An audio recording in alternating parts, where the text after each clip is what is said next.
Hi guys, Richard Jackson here from Lepus Proprietary Trading and Jackson Capital.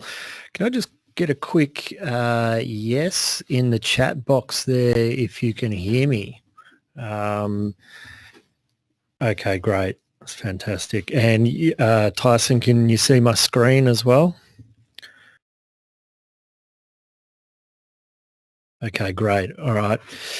Okay, so, well, now that I know that everybody can see me and hear me and I'm on air officially, I would like to thank you very much for taking the time out of your evening to join us for a quick briefing on what Lepus Proprietary Trading is all about, what we do, how you can possibly fit in, how you can become a trader, get funded by us, and make a career, I guess, out of trading. I will also talk about how I got into it, and I'll also go through some things about how we operate and how we view the market so that you can maybe possibly learn something and apply it to your own trading as well. A couple of things before we get going.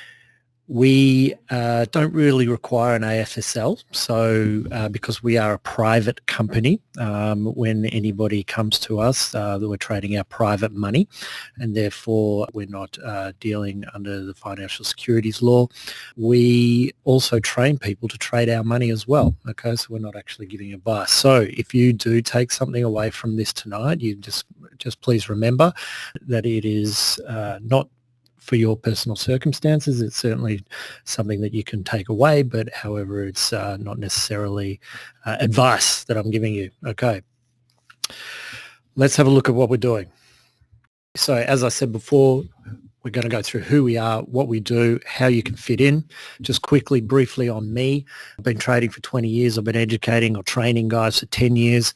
I cut my teeth on E-mini futures as a day trader, and also discretionary FX trading, written many trading algorithms. So we're using C+ and MQL4. I'm currently the director and investment manager of Wolverton Investment Group, which is our vehicle for our investors to invest in our company. And obviously I'm a director of Jackson Capital, which owns Lepus Proprietary Trading. Now, how we've modelled ourselves, we modelled ourselves off a group from the 80s. They've written a book called Way of the Turtle. And these guys, there was two guys, fund managers, that had a bet with each other, an arbitrary type of bet. One of them said to the other, well, I can take 10 guys off the street, teach them how to trade or teach them to be professional traders. The other one said no. It was kind of along the lines of nature versus nurture. One of them was saying that you're naturally a trader. The other one said, well, no, you can teach it. I think it's a mix of both. But we've modeled ourselves off the same idea where we take traders off the street. Whether they're experienced or whether they're not experienced, we can take really anybody. But as long as they've got a good desire to become a trader and got the time to be able to invest into it, then we've got a very high success rate of turning ordinary people into traders. Now, just to finish off the story here, these guys, out of the 10 traders that came off the street, only really one of them became a trader, okay, because there's a lot of different aspects to trading other than just looking for a nice entry place or entry and exit, all those sorts of things. 80% of it is typically emotional based, okay, so trading can become quite emotional, and I'll show you how to overcome that in the next few slides. How do we pitch ourselves, or how do we view ourselves, is that we view ourselves as the smartest guys in the room. Wolverton Investment Group and all of the traders that are under us, we basically a prop firm for our investors who invest in our company, same of which as banks have an internal proprietary division in their bank. Now, we trade FX, we trade indices, we trade commodities, we trade futures and CFDs, obviously. Okay, so futures on indices and CFDs on FX indices and commodities. We are not options, equities, cryptos, warrants, traders. Okay, if you are an equities trader, this is probably not for you. However, we can merge you over into the FX space or the index future space if you wish to merge across. When you become a trader, what can you expect? We get allocations upward of $2 million. Also a share of 80% of the performance fee, or up to 80% of the performance fee. Now, we gradually build you into large money, okay, and that can take 12 months or so to get you up into the real money, okay, or the really big money. You can work independently, collaboratively. A lot of guys that trade with us, they're off-site. One of my traders is in New Zealand. So the good thing about trading is, because it's all online now, is that you don't need to be sitting at the desk in here next to me. You can if you wish, but you don't have to. I'm here and we are here to continuously educate and support you and coach you once you become a trader, okay? So we don't just leave you alone. We make sure that you get the best out of you and you get the best out of yourself as well. We've also got, for the new guys, learning and mentoring program.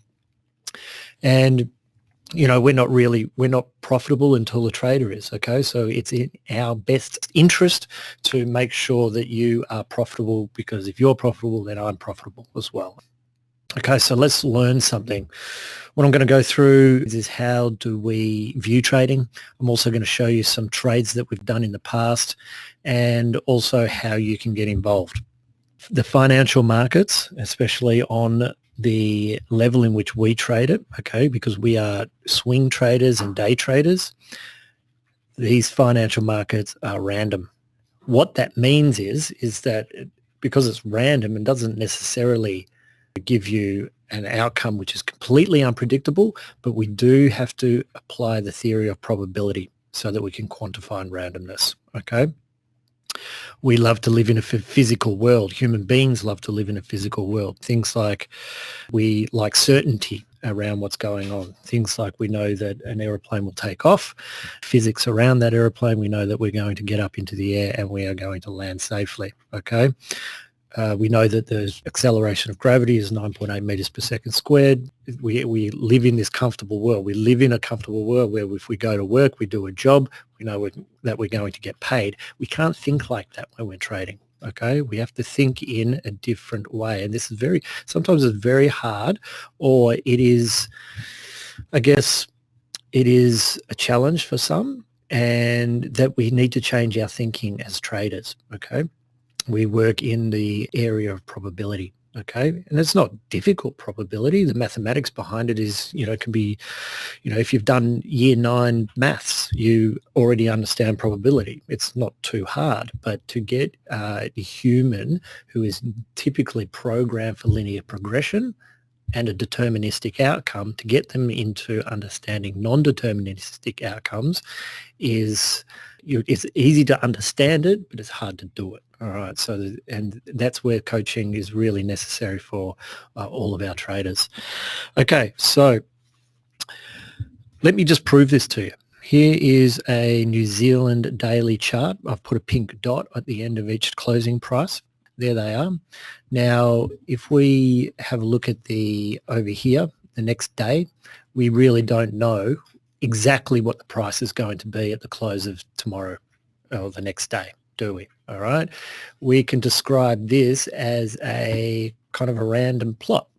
It does have some sort of pattern to it. However, we cannot get the exact closing price for tomorrow. We can have a probability of an estimate of where it's going to be, this side or this side, or if we go further out, the probability it becomes lower, or becomes 2 to 3 standard deviations of the distances. So we can get an idea of where it might be, or the range of where it is, but we can't determine exactly what the price will be. It's impossible. So therefore, it is non-deterministic, or what we might want to call it is stochastic, okay? Now, to draw a parallel to this, the markets do have a tendency to show different attributes of chaotic mechanics. Let me just describe to you what chaos actually means. It must be sensitive to initial conditions. Okay, that's pretty simple. A butterfly flaps with wings in one country and causes a tornado in another country. Okay, It must be topologically transitive, and I'll talk about Lupinoff's time in just a minute. I'll talk about the middle one after the next, okay? And it must have dense periodic orbits, okay? So like the financial markets, sensitive to initial conditions could be you placing your order, okay? Dense periodic orbits, we know that markets do move up and down in a wave formation, so therefore they do have dense periodic orbits in them. Topological mixing, what does that mean? Okay, best way to describe it, if I draw an analogy, that if you pour white paint into black paint, the white paint is predictable at the beginning. The more you mix it, the more the particles become randomized, okay? So therefore, the further it goes on, it becomes more random, and therefore topologically transitive in the financial markets can mean new information coming in, more traders coming in. And that brings us into the next one, which is Lupinoff's time. The longer you leave it in the market, the more unpredictable it becomes, because there's too much information which is changing throughout that time period. So therefore, the financial markets do have some of these attributes and can be called random and chaotic. Okay, now that I've convinced you on that, let's see how that we can undo uncertainty. Typically traders, we can put bad traders and good traders, and this is the way that we should really view it. Break even, across this line, positive outcome, negative outcome to the bottom. Bad traders will tend to have a curve that looks like this, cutting their winners short, letting their losers run. And I'm sure most of you have come across this problem before. Once you're in the blue, if you're using MetaTrader, or you're in the green, as soon as you're positive, you really get nervous and you want to hold on to that profit and you cut it too early. If you're in a loss at any point in time, you tend to hold on to it, don't you? Because human beings have a tendency not to want to let go of losers. You will wait until that loser turns around. Who here has ever taken a trade and moved their stop loss away? Who's ever done that? Who's ever moved their stop loss, convincing yourself that we've come to the bottom, and then you move it away a little bit more, move it away a little bit more, only to find that it keeps following you and you end up getting stopped out at a much, much bigger loss than you should have. Who's done that? Sahil, I thank you very much for being honest. Okay. It is a problem. Now, what we want to do as traders is we want to change the way that we think, or the way that we behave in the market. Okay, so bad traders will tend to cut their winners short, let their losers run. They also tend to chase trades so that their risk to reward ratio becomes skewed. Also, here's another question for you, and please be honest if you can. Who here has ever revenge traded? Okay, trading when you've taken a loss, you've said to yourself, "Oh well, I'll make it back now. I'll make it back." So, and then because you're convinced that the market is going to do what you think it's going to do. Who's ever done that? Okay, so most of these bad trading decisions or bad habits that we've got is based around emotional trading. Your emotions are speaking to you rather than what you're supposed to be doing. Another thing is that they are simply trading the wrong system. They've made up some system that they've convinced themselves over, and it's just wrong. Okay, if you're a day trader and you've gone a month with bad results, then you're trading the wrong system. Okay, so what do good traders do?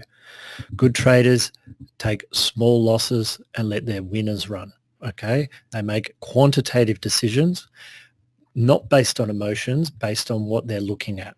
Okay, and what they understand from the market. They're very patient and they're very disciplined. Let's have a look at a couple of examples. Here's a good trader, nice and controlled in here. Okay, nothing really more than 2%, moving their stop up so that they're capturing small losses, and typically these losses are more than the winners, but they are very controlled and small. And then we've got these big clusters of winners up in here, which is 2 to 4%, I should say. Here's another really nice curve, very controlled in here, and all of these big trades up in here.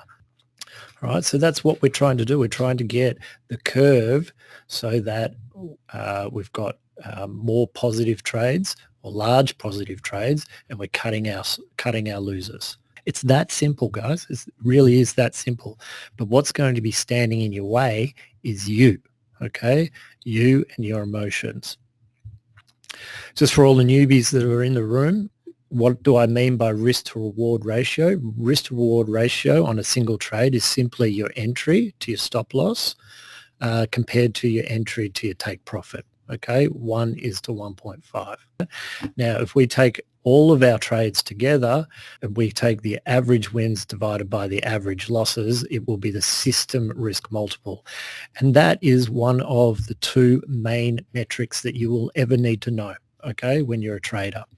The two are win-loss ratio, which is the wins divided by the total number of trades, and the system risk multiple, which is the average dollar wins divided by the average dollar losses. These two metrics are all you need to know. Don't worry about anything else, okay? Sharps, Sortinos, whatever, okay? If you understand these two, you're on your way. Let me explain to you further. Here across the top, we have our win-loss ratio.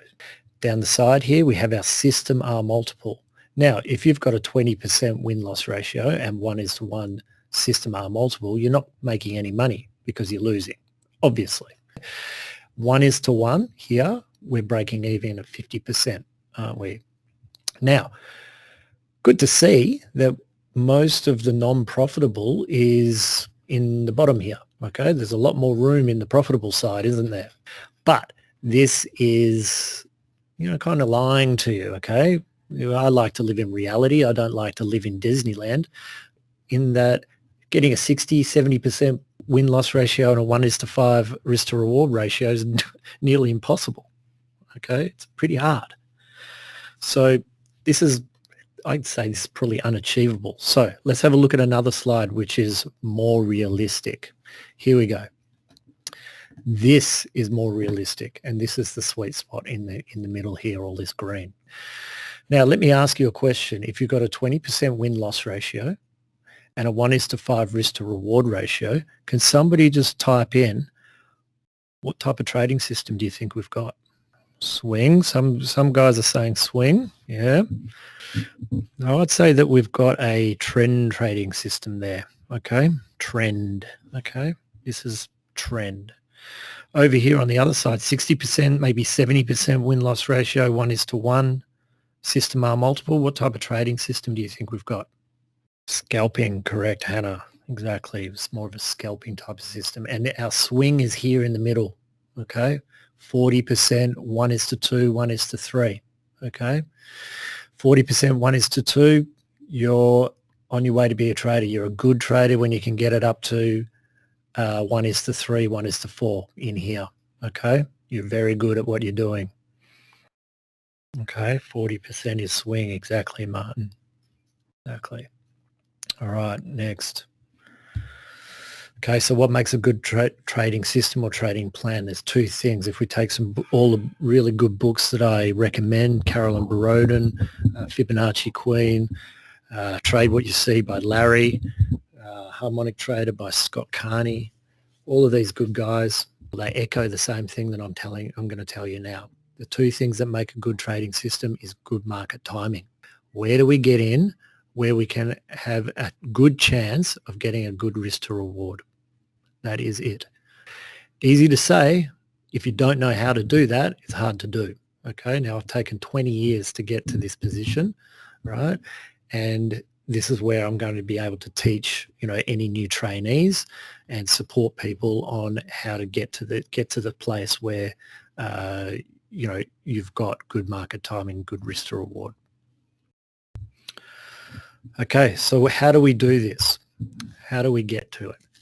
We use a reductive or deductive reasoning to make trading decisions, okay? So we make our observations and analysis, which is the first step, which is probably the one that takes the longest, okay? And then we use deductive reasoning to try and form a decision. This will give us guidance on our market timing And this will also, because it's quantitative, this decision making, it eliminates all the heuristics and cognitive biases. Now, I'm not saying that you will never have an emotions when you trade. The difference between a good trader and a bad trader, a good trader will still have all of the emotions that you're having at this point in time, but a good trader will know that they exist. Okay, and a good trader will understand how to deal with it when it's happening to them. Some of these analytic contributors that we use for deductive reasoning, divergence, trendline, support, resistance, handles, classic TA patterns, harmonics, moving averages, momentum, breaks, fake outs, all of those sorts of things. We take a all-encompassing view of the market, and then we deduce from there to make the trading decision. So let me ask you a question. What moves price? What makes this move up? What makes this move down? Can anybody answer the question for me? And I'm sure there's some guys in the room that know the answer to this already. Supply and demand. Yeah, I want to go a bit deeper than that. I want to go a bit deeper. Not quite supply and demand. We can say volume. We can say supply and demand. We can say a lot of different things. The real reason, more buyers than sellers, exactly, Martin. Orders, exactly. The real reason why price moves is people, human beings. It doesn't just do it on its own. Even if it's an algorithm, somebody's written the code based on a strategy that they've backtested. So there's still humans involved. This doesn't appear and disappear for no reason. Somebody's thinking to themselves, I'm going to place a buy order here.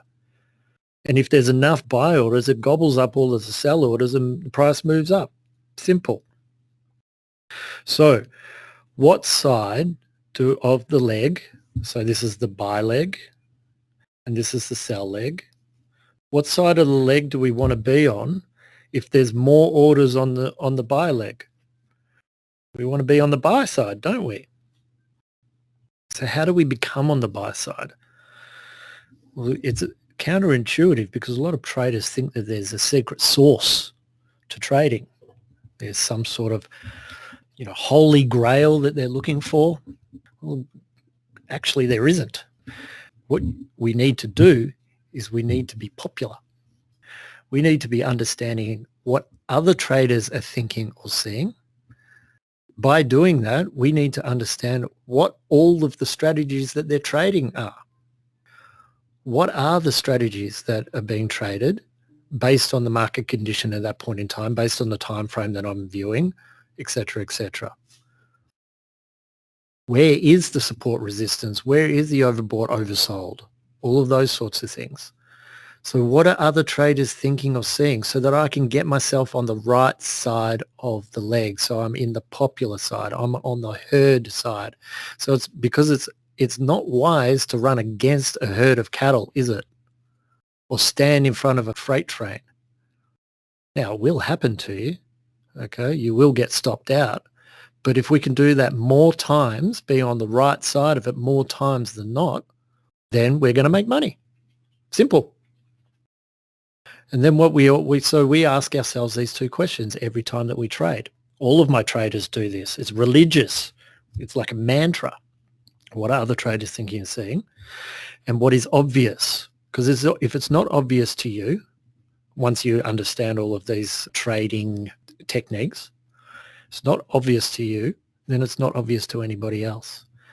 One of the biggest mistakes I find is guys try and find something because they're ready to sit down and trade when they're ready to do it because they've come home from work and that's what they want to do. It's not an apple tree where you go out and pick the apple. It's a game of patience and waiting, making sure that you're answering those two questions. And I've got a statement there that comes from Larry from Trade What You See. He has Trade What You See, not what you think, so that we can get rid of all of the cognitive biases and all of the emotional heuristics that cause us to fail. All right, let's have a look at some of the trades that we've done in the past. This is certainly not all of the trades, but this is just a handful of trades that I've picked out. Okay, so nice Elliott Wave count in here. break. We've got a cluster in here, a convergence point, and we take the trade up into here. Okay, notice that my exit is at a very specific place, and I basically picked the exact top. Okay, how the hell did I do that? Okay, because I know what all the other traders are looking at. Okay, if you're not getting these exact tops or exact bottoms, then you don't know what all the traders are looking at. Okay, simple. Next. Here's a nice trade. Okay, coming off resistance level, nice break, come back into the resistance there, and then take it to the downside. Here is a very obvious trade as well. This was quite recent. This is on the 6th of August. Took this one short in here, and then we went short again in here. Okay, based on $1.18 level, crossed through the moving average, etc., and then took a good market timing in there because we picked the top exactly where the top was for a down move. Okay, next, good support in here, double bottom, took the double bottom rule straight up for our profit. Here we've got a cross. There was a trade in there. There was also a trade in here. Nice cluster of fib levels that we established, and for our target up in there. Here is a nice trade as well. Good divergence, came back and up into our profit target. Here is a similar trade, breakthrough to the upside, took it out. Nice win in there as well, if you see that. Here is this is a fake out situation. Okay, so fake out's a very high probability. Took it back into here, and then off we went. Okay, also we went and took it again over here. Okay, so nice profit target in there.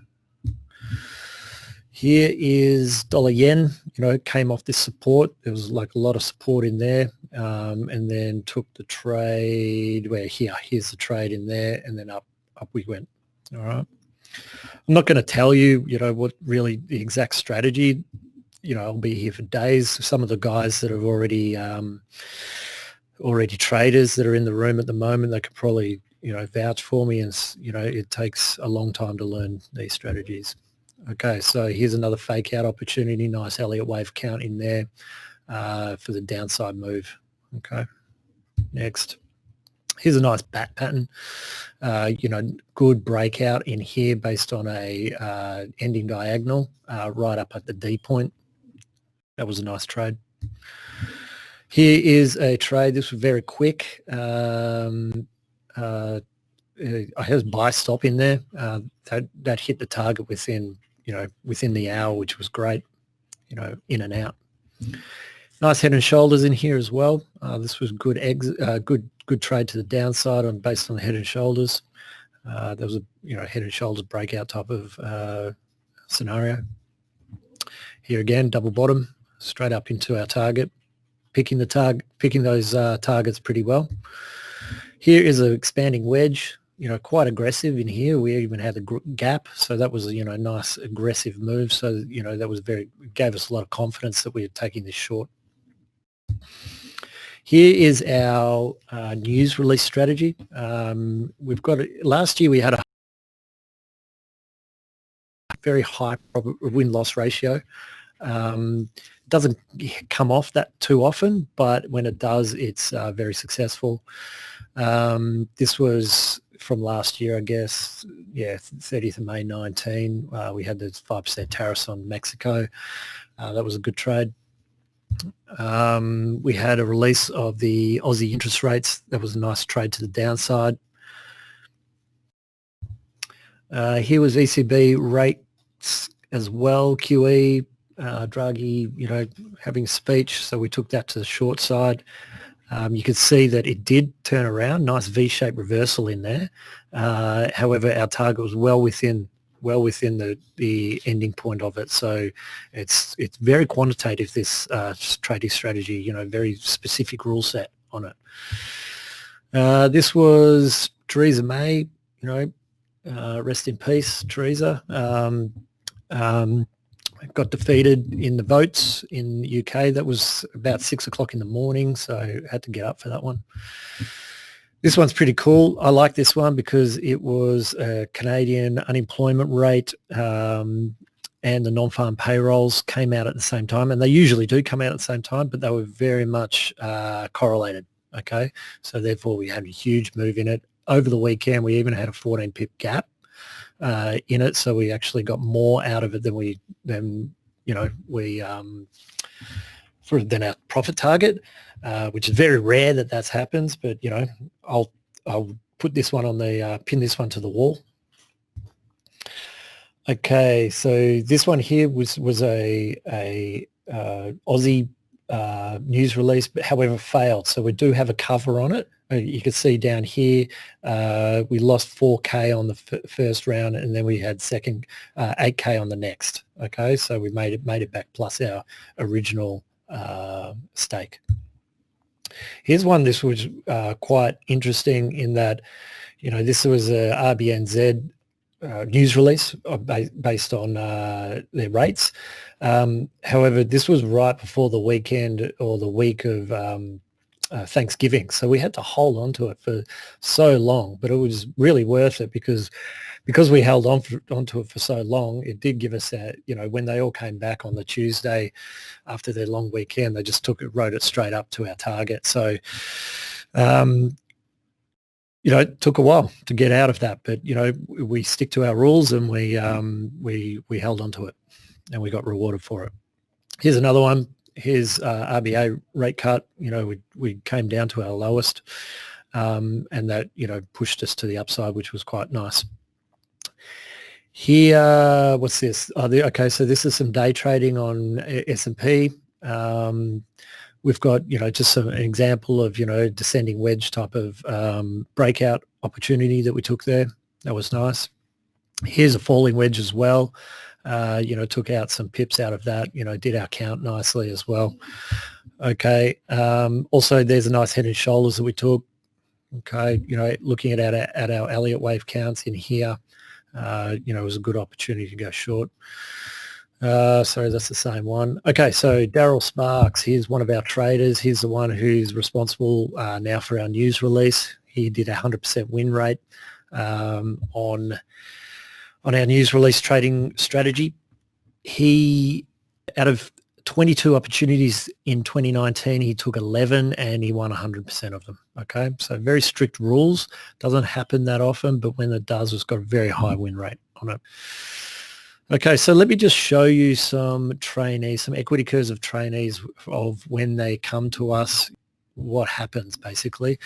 Here's a trainee, terribles. His equity curve was just horrendous, oversized, not managing the stop, too much exposure on the market, etc. And then he started training with me, and over time, he's now up 50% in the last couple of years. He's doing really well. He understands the logic behind what we're doing. He's turned into a winner, and it's really good, and it's great to see. And I get a lot of feedback from guys and girls who trade with us, that when we turn their equity curve, for years they just go backwards and go downwards and go sideways and have equity curves that just look disgusting. It's good to, they're really appreciative that they stick with it, and they've got the discipline for their equity curves to move to the upside. And this is usually, it's the first time they've ever seen it happen. So even though some guys, just don't believe it's possible to make money out of this, out of trading, it is, but you've got to have the right mindset, I guess. Here's another example. Started off terrible and then started moving to the upside. Now, I think this guy here, he went off on his own and then he just collapsed again. So it's very important to have that accountability of your actions, okay? Because accountability will make you do the right thing. All right, here's another example, terrible start, and then started on the way to being successful. Here's another example. This guy went and bought a car. I don't recommend that, but I can't stop them from making money. So it is. It's possible to make money out of this. Okay, and he did this within 185 days. He made $76,000. That said, he's got 300K in there, or just under 300K. But it's possible to make money. What makes a professional trader? Two things: discipline, patience. All of my traders are very, very disciplined, not only with their quantitative analysis and their analysis of the market. They're also disciplined in their record keeping. If you are making trades and you're not keeping a record of them and understanding what's going on, then you need to. Second thing is, what makes a good trader is patience. We need to wait for the trade to appear so that we can get our good market timing. Okay, we cannot force trades. Okay, so they're the two. I like this little image. I flogged it off the internet, but I think it speaks volumes. Okay, when you start out trading, you're learning 20%, then you go a little bit more. 70% you understand price action, 99% you understand the risk management, and then boom, trading psychology. Okay, and this is something that is very difficult to do on your own. It's very difficult to sit in your bedroom or in your house and try and have a good psychology, or at least understand it. Okay, the first step of being able to understand your psychology is that to understand it exists. Second thing is to make sure that you're accountable to it. Okay, it's very hard for an individual to be accountable to themselves. Who here has made an error, or made a mistake, or something like that, and then just forgotten about it? Probably most of us. But we can't. It's reality. It's real. It's there. Let's have a look. This is a behavior and cognitive bias codex. Okay. Now, not all of these are applicable to us, but a lot of them are. Now, what we do is I intensively train my guys and correct them when cognitive biases are stepping in. A lot of success out of the traders that I have is because they're accountable to me. And sometimes I think a lot of guys, and they might vouch for me as well, is that if they don't have the accountability, then they're just going to go fall off on the wayside. Okay. Let's have a look at what a few of these cognitive biases are. Availability bias, confirmation bias, survivorship bias, hindsight bias, loss aversion. These are just a handful of biases and heuristics that will make you a not successful trader. Okay. First rule is to understand that they exist. Okay. Let's talk about gambler's fallacy. Who here has ever been to the casino and there's a roulette wheel there and there's a whole heap of numbers on the side? Okay. Who here has ever seen that? And I've been there and I've sat there and I've seen guys or girls or people look at that board to try and form a decision on where they're going to place their next chips. Okay. And what they've forgotten to do, or what they have no idea about, is that each spin of that roulette wheel is an individual probabilistic outcome on its own. It has no relationship to the previous or its historical data. It has no relationship whatsoever. So looking at that board to try and form a decision on where you think that the outcome of the next spin is going to be is completely meaningless. Okay, it's a neglect of probability. Let's have a look at, this is my favorite one, confirmation bias. Confirmation bias simply means that if you have a belief in something, therefore you make it real. Who here has ever sat there and you've heard on Bloomberg, or you read in an article, or you heard somebody whisper that the Aussie dollar is going to fall to 66 cents, and then you are absolutely convinced, or you sit there and you convince yourself that the market is going to move in one direction, and it just doesn't. And this is where you start moving your stop away. Okay, you start moving your stop further and further away because you've convinced yourself on a belief where you haven't taken all information into consideration. And that's where availability bias comes in. You've only got availability to a certain amount of information where you haven't taken all aspects of information into consideration. Okay. Now I will explain all of these in detail to you if you do training with me. Okay. Now let's have a look at the next slide. I love this slide. Everybody has a plan until they get punched in the face. Thank you, Mike Tyson. Okay. Okay. Who here's taken 4 or 5 losing trades in a row and then go on throwing your trading system out the window, or gone and read another book, or gone and looked up another YouTube channel, or gone into another chat room to get another pointer from somebody else? Whoever's done that, okay, you've just been punched in the face because you've had 5 losers in a row, okay? Or start becoming an emotional revenge trading because you're getting punched in the face too much. You go back to exiting your winners short and letting your losers run, okay? Accountability and discipline and patience is going to overcome this. Okay, next. All right, I'm going to talk to you about 2 different things: experienced traders and guys who are not experienced. Let's firstly talk about probation. This is for experienced traders. Who should undertake probation? If you've read our website, you understand that there's these 2 avenues. Probation is for experienced traders only, and they must have an existing track record. So you must be profitable already. Okay, if you're not profitable, you're just wasting your time on probation. Okay.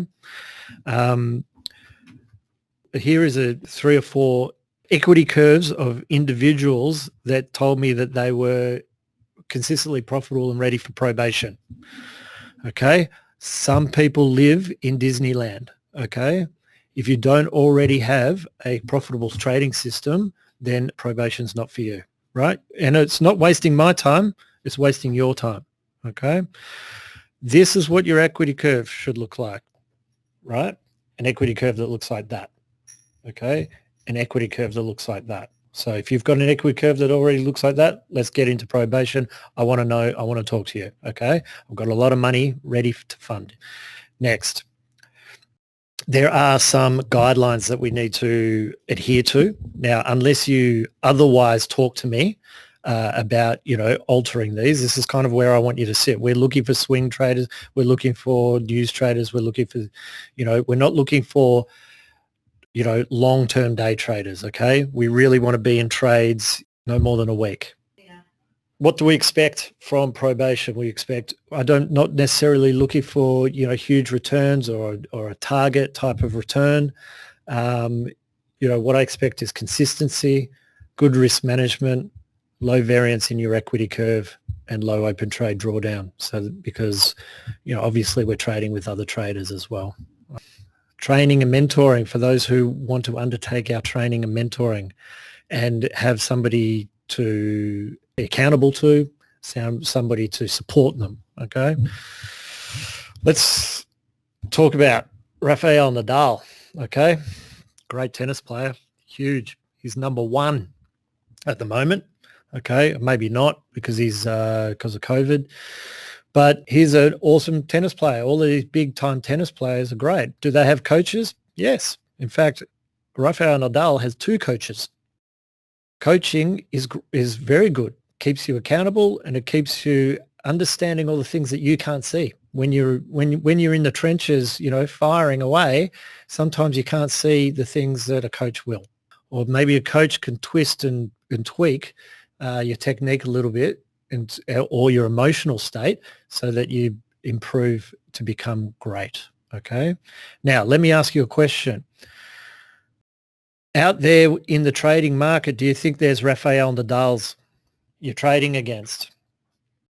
By God, there are. There are guys out there that are way better than you. Okay. So you need a coach. Okay. And that's what I'm here for. Coaching with me. One-on-one, direct. You can come and see me as often as you wish. Okay. I will have a set out program for you to follow. You come and see me as often as you need to. Okay. If you're not in the state, obviously because I'm in Melbourne, you can't see me. We go over TeamViewer. Okay. So we RDP or remote desktop into your computer and we talk about your trading. I will give you, trading journals and all of the instructions of what you need to do. But first, before you come and see me, you've got to go through approximately 30 hours of online learning. Okay, 12 modules, raw one-on-one videos, etc., so that you can learn exactly what our techniques are and how we view the market and what to do. Okay, step by step. All the trading plans and all of the manuals that go along with it. Here's the modules from beginner. All the fundamentals, getting started, money management, fundamental analysis, okay, which a lot of people forget about, is how to understand fundamentals. Technical analysis, all the advanced stuff, including all harmonics, classic TAs, all of that sort of thing. Module 7 is probability and stochastic mathematics. Here, module 8, 9, and 11 are our strategies, okay, and 12 is our strategies as well. 10 is our psychology and behavior and advanced Elliott Wave, etc. All right, next, our trading strategies, 50% convergence rule, our breakout pattern strategies, our news and cover strategy, and our day trading E-mini, S&P and NASDAQ and Russell strategies, okay? For guys in Australia, we fly around the country and we will do our seminars 3 times a year, okay? So we all get together, we all give each other a big cuddle and we go through more. So stake efficiency is a big one. When you're an elite trader, you use stake efficiency to get the biggest bang for your buck. However, you need to be psychologically ready for that, but that's obviously down the track. Level 2, I just call them level 1, 2, and 3. It doesn't matter which one you start with. You can start at any one. Over the course of the 12 months with me, you'll end up doing all 3 anyway. Controlling your emotions using emotional filters. We go through psychology, in depth, advanced, Wyckoff and advanced Elliott Wave, etc. And we go through our strategies again. Okay. All right. So there's plenty of one-on-ones and group type of seminars, etc. Okay. So it's important that you do this properly. Trying to teach yourself how to do it, you'll run around in circles. If you think about a university degree, it will take you 3 to 6 years, probably cost you 30, 40 grand. How long does it take you to be a lawyer or a mechanic? You don't start fixing cars 1 week in, do you? Okay. A lot of guys think that they can learn how to trade within a week. Okay. This is a career. This is something that is not an overnight success. Sorry if you think it is. You need to spend the time on it to become a professional trader. And every single one of you, I can tell you now, if you do it properly and you stick with it, right, you will become profitable. Everybody who's stuck with it with me at the end of the 12 months has become profitable. Now, my goal is to acquire and train profitable traders so that I can use them for my funds. So my interest is aligned with yours. I'm not an education company. I'm a prop firm.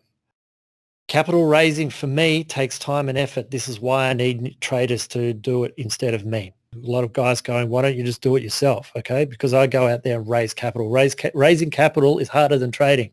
You can't do it alone and you can't learn off YouTube. Okay, just think about how much money you're going to lose trying to do it on your own as well. Okay, shortcut and do it properly by educating yourself on the proper route. Okay. Next, there's plenty of people on our website, in Google reviews, etc., so you can have a look at what other people have to say. You can also join our Facebook group, Lepus Proprietary Trading, if you would like to come in and chat with some of the other traders. You can go to our page, which is Lepus Trading. which is on Facebook. We do a lot of communication through Facebook, so if you're on it, you may as well get on it, okay? Now next, do one of these three things. Fill out the training information sheet, send it to me. Just send me an email if you're too confused, or fill out the application and I'll get a hold of you, okay? 3 ways of doing it, whichever one piques your interest. Okay, have to dash. Thanks, Hannah. All right, I've got a dash as well. All right, get a hold of me if you have any more questions. All right, guys, thank you very much for coming. Bye-bye.